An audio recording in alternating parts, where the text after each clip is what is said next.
Hello student, मैं doctor Rajesh Kumar Meena, social department, YouTube channel में आपका स्वागत है। आज का अपना टॉपिक है समाजशास्त्र की उत्पत्ति। इसके अंतर्गत अपन समाजशास्त्र के विकास की विभिन्न अवस्थाओं को समझेंगे। इन अवस्थाओं को मुख्यतः 4 भागों में बांटा गया है। इससे पूर्व मैं आपको बताना चाहूँगा कि कोई भी सिद्धांत, विषय, समय और परिस्थिति की उपज होता है। इसी प्रकार से समाजशास्त्र विषय भी उस समय की सामाजिक, राजनीतिक, आर्थिक परिस्थितियों में जो विभिन्न प्रकार का परिवर्तन देखने को मिल रहा था, जैसे राजतंत्र के स्थान पर लोकतंत्र की स्थापना, भूमि तथा कृषि पर आधारित अर्थव्यवस्था की जगह औद्योगिक व्यवस्था का उदय हुआ, गांवों से लोग शहरों की ओर जाने लगे, महानगरों की स्थापना हुई और महानगरों में विभिन्न प्रकार की समस्याएं उत्पन्न हुई। परंपरागत सामुदायिक संबंधों एवं दबाव वाली सामूहिकता के स्थान पर व्यक्तिवादिता विचारधारा का विकास हुआ। इस साथ ही फ्रांस में राज्य क्रांति 1789 में हुई थी। इन सारी स्थितियों ने समाज की जो परंपरागत व्यवस्था थी उसमें काफ़ी परिवर्तन करा और उस समय के जो विद्वान जन थे उनको इस विषय में सोचने के लिए विवश करा और उन्होंने अलग तरह से सोचना प्रारंभ करा। वही चाहते थे कि जिस प्रकार से प्राकृतिक विज्ञानों के विषय हैं, भौतिक विज्ञान हुआ, जैसे सार्वभौमिक सिद्धांत बनाता है, उसी प्रकार से समाजशास्त्र के अंतर्गत सामाजिक विज्ञान के जो विषय हैं उनके अंतर्गत भी ऐसे सार्वभौमिक सिद्धांत बनाया जाए जो विश्व के सभी समाजों पर और सभी समुदायों पर लागू हो। समाजशास्त्र की उत्पत्ति 1838 में अगस्त काम्टे ने के माध्यम से इस शब्द को गढ़ा गया। उन्होंने यह शब्द दिया, उन्होंने समाजशास्त्र, और ये 2 शब्दों से मिलके बना है। पहले भी मैं आपको बता चुका हूँ। सोशियस जो ग्रीक भाषा का शब्द है, दूसरा है लोगस।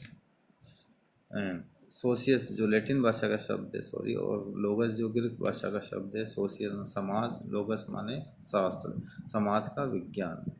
19वीं शताब्दी में समाजशास्त्र के विकास में Auguste Comte, Karl Marx, Herbert Spencer का विशेष योगदान था। इन समाजशास्त्रियों का काम्टे ने वैज्ञानिक दर्शन का सिद्धांत प्रतिपादित किया था इस समय, और मार्क्स ने वैज्ञानिक समाजवाद नामक सिद्धांत का प्रतिपादन किया था। साथ ही जो दूसरे समाजशास्त्री थे जैसे हर्बर्ट स्पेंसर हुए, ये लोग प्राणी शास्त्र का जो उनका उद्विकास का सिद्धांत था उसको भी सामाजिक उद्विकास के सिद्धांत के साथ इन्होंने जोड़ा और उनके माध्यम से समाज को समझने का उन्होंने कोशिश करी। ये 3 विचारक थे जैसे काम्टे, मार्क्स व स्पेंसर ने सामाजिक उद्विकास पर प्रकाश डाल के समाज की जो परिवर्तन की स्थिति है उसको समझने की इन्होंने कोशिश की थी। तो हमारा जो आज का विषय है वो है समाजशास्त्र की उत्पत्ति। इस उत्पत्ति के अंतर्गत हम इसकी जो विभिन्न अवस्थाएं हैं उन अवस्थाओं को 4 भागों में बांटा है। समाजशास्त्र के विकास की जो प्रथम अवस्था है, इस अवस्था को हम समय और काल के अनुसार बांट सकते हैं। जो प्रथम अवस्था समाजशास्त्र की थी, वो समाजशास्त्र के विकास की प्रारंभिक अवस्था यूरोप से शुरू होती है, परंतु कुछ जो भारतीय विचारकों की मान्यता है, कि समाज जीवन से संबंधित अनेक महत्वपूर्ण बातें वेदों, उपनिषदों, पुराणों, महाकाव्यों व स्मृति आदि से भी मिलती है। कि भारत में भी जो यहाँ जो प्रचलित वर्ण आश्रम व्यवस्था, इस बात का स्पष्ट प्रमाण है कि भारतीय चिंतकों ने समाज और जीवन की एक व्यापक व्यवस्था का विकास पाश्चात्य विद्वान के इस दिशा में चिंतन से बहुत पहले ही कर लिया था। कि भारत में जो पाई जाने वाली वर्ण व्यवस्था है वो ये स्पष्ट करती है कि जब से इन पाश्चात्य जो विचारक थे उन्होंने समाज के बारे में चिंतन करना प्रारंभ करा, उससे पूर्व भारत में तो हजारों लाखों वर्ष पूर्वी वर्ण व्यवस्था थी। उन्होंने समाज को 4 वर्णों में बांटकर समाज का विश्लेषणात्मक अध्ययन पूर्व में ही प्रस्तुत कर दिया था। पश्चिमी समाजों में समाज संबंधी अध्ययनों का प्रारंभ यूनानी विचारकों से हुआ, जैसे प्लेटो और अरस्तु। प्लेटो ने अपनी पुस्तक रिपब्लिक तथा अरस्तु ने इथिक्स एंड पॉलिटिक्स में समाज जीवन से संबंधित विभिन्न समस्याओं व घटनाओं का व्यवस्थित विवरण प्रस्तुत किया, लेकिन यह प्रस्तुत विवरण अधूरा ही था, क्योंकि उस समय समाज, समुदाय व राज्य में और किसी प्रकार का जो अंतर था वो स्पष्ट नहीं किया गया, और उस समय दर्शन व विज्ञान में भी स्पष्ट भेद नहीं पाया गया था। उस समय का जो समाज था वह धर्म और जादू टोने का विशेष उस पर प्रभाव था और बोलबाला था। कुल मिला के उस समय जो समुदाय, समाज व राज्य में इनके द्वारा कोई स्पष्ट भेद नहीं किया गया, और उस समय का जो समाज था वो भी धर्म व जादू टोने में अधिक विश्वास करता था।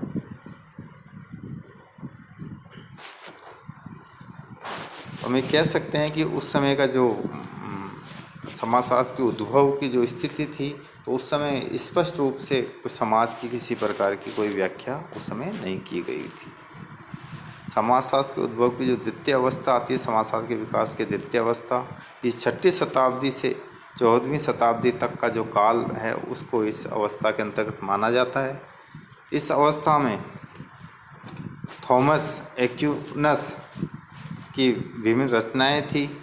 इन रचनाओं में व्यवस्थित ढंग से मतलब सरकार की आवश्यकताओं पर जोर दिया गया, किस प्रकार से लोगों का सहयोग किया जाए, उनको न्याय दिलाया जाए, और श्रद्धा व एकता आदि का अध्ययन उस समय किया गया।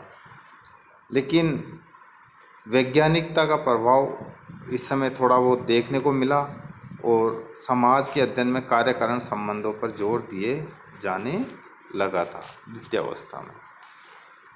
ये 6वीं से 14वीं शताब्दी के काल में हुई थी। उस समय थोड़ा थोड़ा वैज्ञानिकता को महत्व देने आरंभ हुआ था, लेकिन स्पष्टता नहीं थी। समाज के विकास की तृतीय जो अवस्था थी, इस अवस्था 15वीं शताब्दी से माना जाता है। इसमें सामाजिक घटनाओं के अध्ययन में वैज्ञानिक विधि का प्रयोग प्रारंभ हुआ था। इस अवस्था में इस समय समाज जीवन के विभिन्न पक्षों जैसे सामाजिक हुआ, आर्थिक हुआ, राजनीतिक, धार्मिक आदि का स्वतंत्र रूप से अध्ययन किया जाने लगा था। इस समय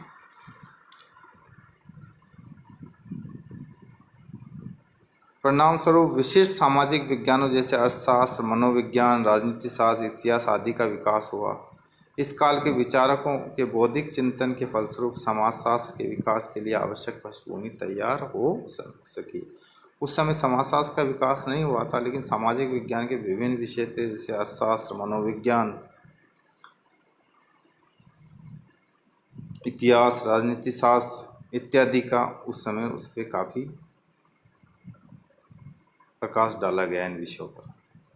होबेस, रूसो व लोग द्वारा सामाजिक समझौते का सिद्धांत प्रतिपादित किया गया था।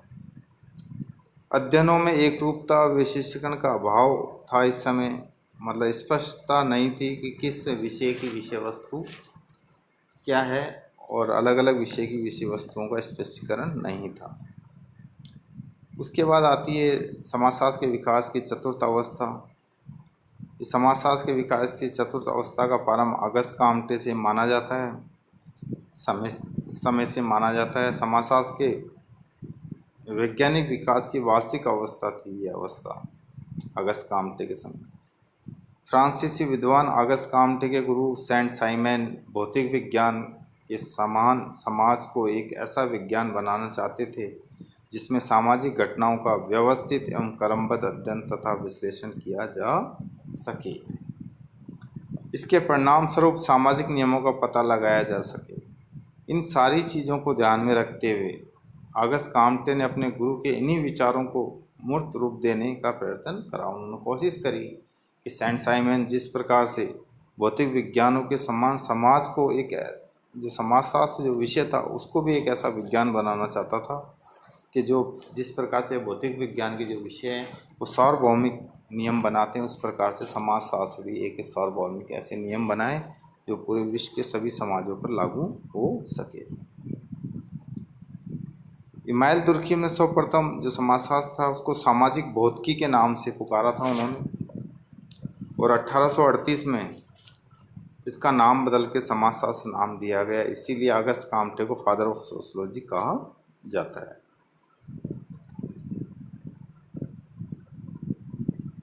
अगस्त काम्टे ही पहले ऐसे समाजशास्त्री थे जिन्होंने सामाजिक दर्शन और समाजशास्त्र में अंतरों को स्पष्ट किया था।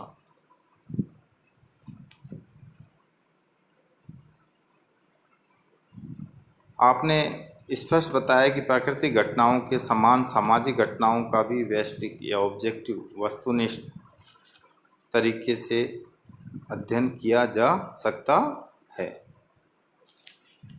प्रसिद्ध ब्रिटेन समाजशास्त्री अल्बर्ट स्पेंसर ने समाजशास्त्र के विकास में सक्रिय योग दिया। आपने ही अपनी रचना सिंथेटिक्स फिलॉसफी के एक भाग प्रिंसिपल्स ऑफ सोशियोलॉजी में काम्टे के विचारों को मूर्त रूप देने का प्रयास किया या प्रयत्न किया। आपने अपनी प्रसिद्ध सावयवी सिद्धांत में समाज की तुलना मानव शरीर से की और सर्वप्रथम अमेरिका के येल विश्वविद्यालय में समाजशास्त्र के अध्यापन का कार्य प्रारंभ हुआ था, येल विश्वविद्यालय में। और ये 1876 में येल विश्वविद्यालय में सर्वप्रथम समाजशास्त्र विभाग या समाजशास्त्र के अध्यापन का कार्य प्रारंभ हुआ था। इसी क्रम में हम आगे बढ़ते हैं तो प्रसिद्ध समाजशास्त्री इमाइल दुर्खिम जो फ्रांसीसी थे, इन्होंने सामूहिक प्रतिनिधानों का विज्ञान माना, समाजशास्त्र को एक सामूहिक प्रतिनिधानों का विज्ञान माना, और इन्होंने समाजशास्त्र को एक ऑब्जेक्टिव या वस्तुनिष्ठ या विषयक विज्ञान बनाने में पूरा उनकी कोशिश रही थी।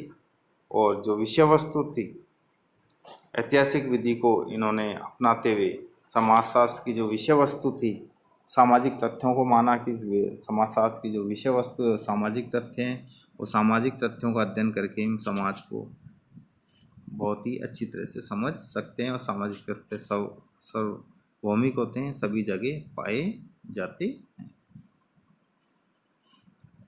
इसी क्रम में समाजशास्त्र के विकास में इंग्लैंड के हर्बर्ट स्पेंसर, मील, चार्ल्स बूथ हॉबहाउस, वेस्टरमार्क, मानहीम, गिनेसबर्ग आदि का उल्लेखनीय योगदान रहा है इन लोगों का। और फ्रांस में दुर्खिम है, ट्राड है, लीपले है आदि ने समाजशास्त्र के विकास की दृष्टि से सराहनीय कार्य किया।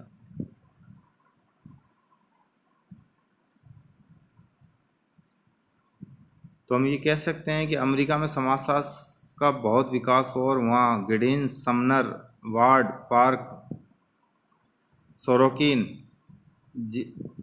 Zimmerman, MacIver, Ogburn, Parsons, Merton, Young, Coser, Ross आदि ने इस दिशा में विशेष योगदान दिया। और वहाँ सन 1876 में येल विश्वविद्यालय में सर्वप्रथम समाजशास्त्र अध्यापन का कार्य प्रारंभ हुआ। 1924 में मिस्र में और 1947 में स्वीडन में समाजशास्त्र विभाग स्थापित किए गए। वर्तमान में सभी विकसित और विकासशील देशों में समाजशास्त्र का अध्यापन साधारणतः प्रारंभ हो चुका है। ये समाजशास्त्र की उत्पत्ति का इतिहास है, किस प्रकार से समाजशास्त्र का उद्भव हुआ। मैं आपको बताना चाहूँगा समय और परिस्थिति के अनुसार विषयों का, सिद्धांतों का, अवधारणाओं का उद्भव होता है। उस समय के समय और परिस्थिति ऐसी थी कि ऐसे शास्त्र की आवश्यकता थी जो समाज की वास्तविकता को समझ सके, ऐसे सिद्धांत बना सके जो भौतिक विज्ञान में जिस प्रकार से सिद्धांत बनाए जाते हैं सार्वभौमिक होते हैं, उसी प्रकार से समाजशास्त्र भी ऐसे सिद्धांतों का निर्माण करे जो पूरे विश्व के सभी समुदायों पर लागू हो सके। इसको ध्यान में रखते हुए अगस्त काम्टे ने समाजशास्त्र जो विषय थी उसकी स्थापना करी और उसकी अध्ययन पद्धति को बताया, उसकी विषय वस्तु को उन्होंने स्पष्ट करने की कोशिश करी। आज के अपने इस टॉपिक में इतना ही आपको मैं बताऊंगा।